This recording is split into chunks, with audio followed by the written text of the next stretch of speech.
Buenas noches, hermanos y amigos que nos están escuchando. Agradezco a Dios que me permite nuevamente poder compartir con cada uno de ustedes algo de su palabra, que es vida, consuelo, esperanza, exhortación para buscarle, para cambiar nuestra manera de vivir conforme a su verdad. Me llama mucho la atención de cómo nuestra manera de vivir se va adaptando a las nuevas tecnologías que han surgido en poco tiempo en la historia de la humanidad.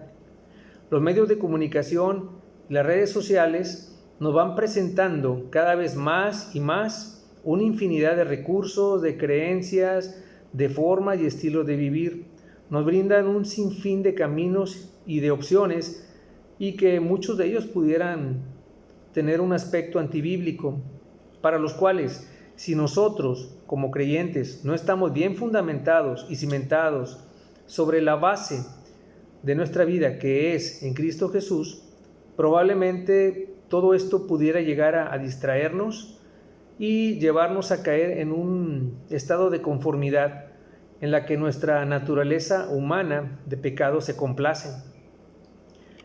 Y así podamos llegar a perder lo más importante, nuestro enfoque principal, para el cual hemos sido llamados a vivir, una vida para proclamar las buenas nuevas de salvación y vida eterna que Dios, en su infinito amor, ha dado y puesto en el corazón de aquellos que han decidido seguir y servir a Cristo. Pues bien, el pasaje bíblico sobre el cual vamos a estar meditando se encuentra en el libro de Juan, capítulo 12, versículos del 20 al 26. Repito, el pasaje es Juan, capítulo 12, versículos del 20 al 26. Y dice la palabra de Dios así: Había ciertos griegos entre los que habían subido a adorar en la fiesta. Estos pues se acercaron a Felipe, que era de Betsaida de Galilea, y le rogaron diciendo: Señor, quisiéramos ver a Jesús. Felipe fue y se lo dijo a Andrés. Entonces Andrés y Felipe se lo dijeron a Jesús. Jesús les respondió diciendo: Ha llegado la hora para que el Hijo del Hombre sea glorificado. De cierto os digo que si el grano de trigo no cae en la tierra y muere, queda solo, pero si muere, lleva mucho fruto. El que ama su vida la perderá, y el que aborrece su vida en este mundo, para vida eterna, la guardará. Si alguno me sirve, sígame, y donde yo estuviere, allí también estará mi servidor. Si alguno me sirviere, mi Padre le honrará. Vamos a orar para continuar. Bendito Padre, Señor Santo, gracias porque nos presentas nuevamente esta meditación, Señor, porque permites que entre nosotros pueda haber esa unidad en un mismo espíritu. Asimismo, Señor, te agradecemos que en nuestro corazón siempre pongas el deseo de conocer más de ti y de ser fieles a tu palabra. Todo esto te lo agradecemos y te lo pedimos en el precioso nombre de Cristo Jesús. Amén. Bien, en este pasaje que acabamos de leer podemos notar tres aspectos principales que Jesús quiere dejar en claro respecto a la misión de su venida a este mundo. Los primeros tres versículos nos hacen ver el propósito de Dios de que el Hijo del Hombre deba ser glorificado. El versículo 24 nos denota la necesidad de que nosotros debemos morir a nuestros pecados para poder llevar fruto. Y por último, el versículo 25 nos da el ejemplo de cómo nosotros debemos guiar nuestra vida en este mundo. Bien, podemos ver es que esto de que Jesús responde a sus discípulos de que el Hijo del Hombre deba ser glorificado. Esto lo digo en cuanto a que los discípulos le querían preguntarle, o querían presentarle más bien, a unos personajes griegos, extranjeros, que deseaban conocer más de Jesús. esta respuesta de Jesús, o sea, el hecho de decir de que el Hijo del Hombre debía ser glorificado, podría resultar algo extraño o algo así como enigmático, ¿verdad?, a una simple pregunta de sus discípulos de presentarles a unos extranjeros.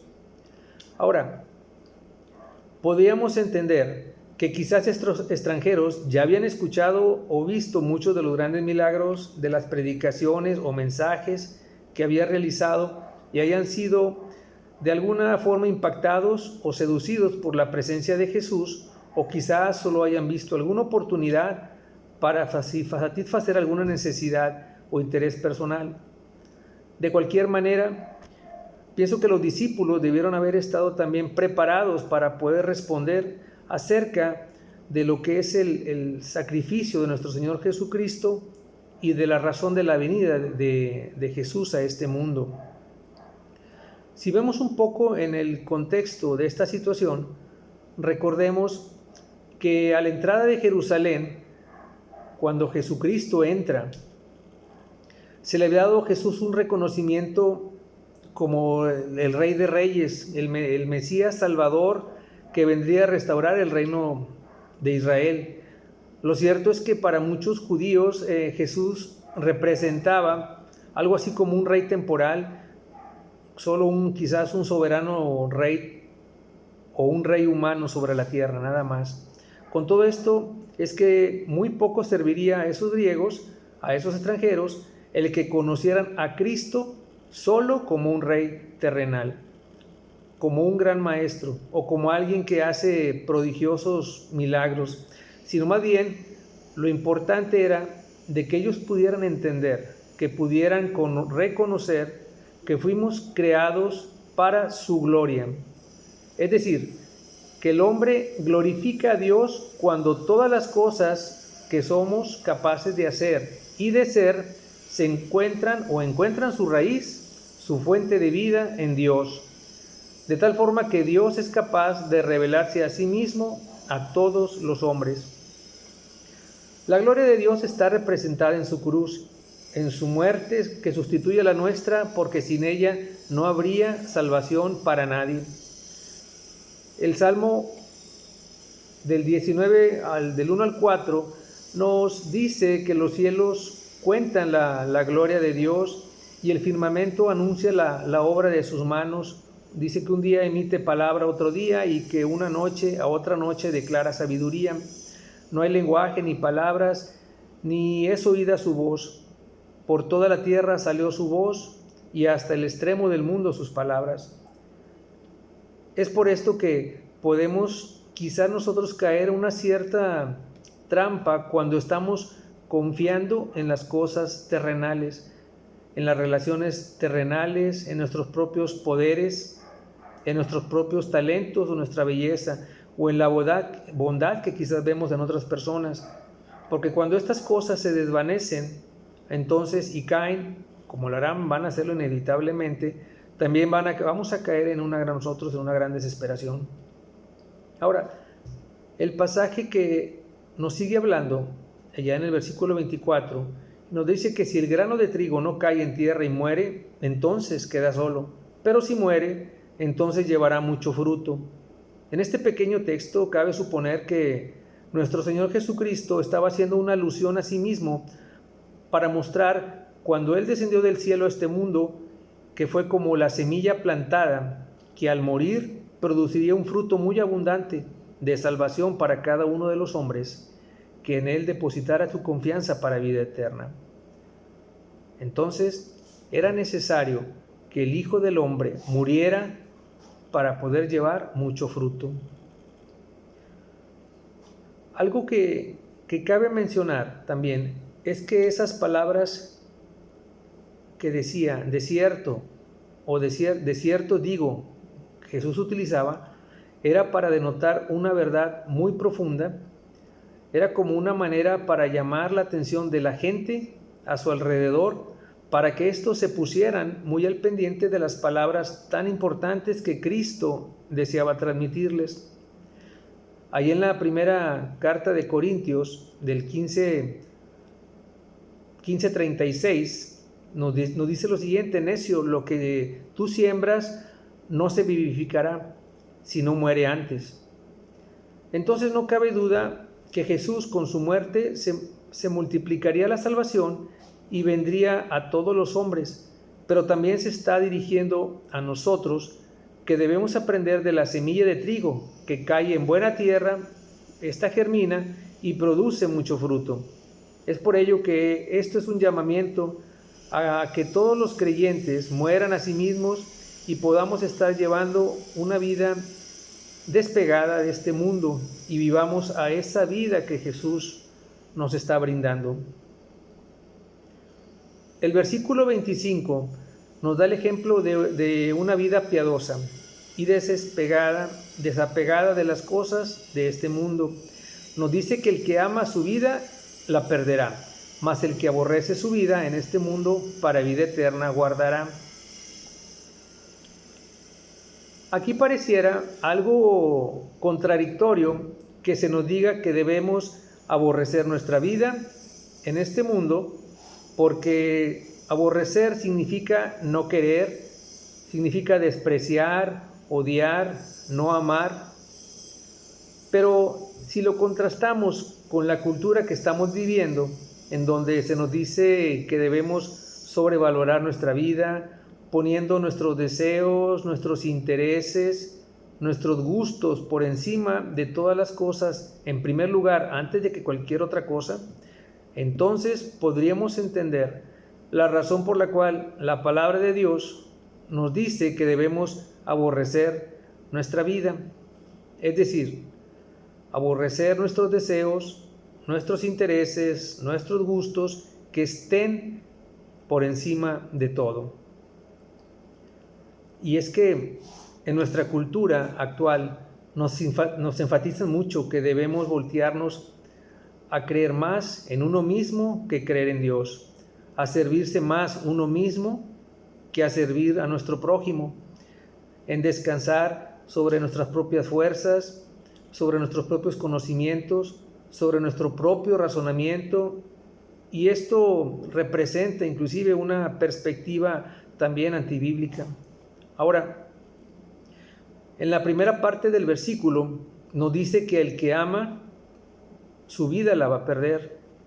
Con esto debemos recordar que nuestra condición de naturaleza humana es de pecado y el pecado nos conlleva a una muerte espiritual.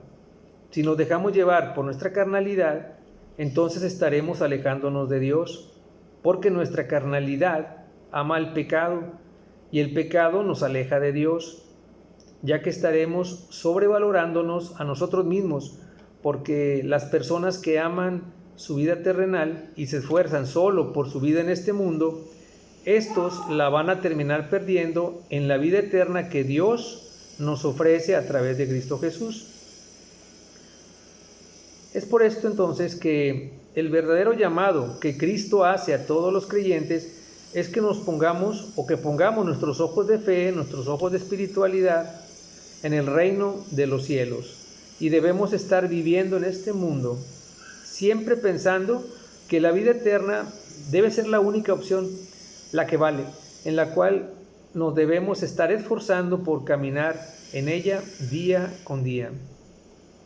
A veces nos apegamos y nos sentimos tan cómodos, ¿verdad?, en este mundo, pero debemos comprender que el paso de nosotros por esta tierra es temporal y que nuestra morada final será allá en la vida eterna, volviendo a los brazos de nuestro Señor. Somos llamados a morir a quien no somos nosotros mismos, a tomar en cuenta lo que dice Dios por encima de lo que nos dicta este mundo. Debemos reflexionar sobre la manera en que estamos ocupando nuestro tiempo, si realmente es eficaz, edificante en el servicio del Señor, o si lo estamos ocupando solo para estar observando y entreteniéndonos, por ejemplo, en las redes sociales que actualmente disponemos. Debemos reflexionar si estamos dedicando más tiempo al cuidado de nuestra relación con Dios a través de la oración, de nuestros devocionales, del servicio y disposición para nuestros hermanos y al prójimo. Fíjense lo que nos dice ahora antes de terminar ahí en Marcos 8:35, que nos dice así la palabra de Dios. Marcos 8:35, permítame que se los lea.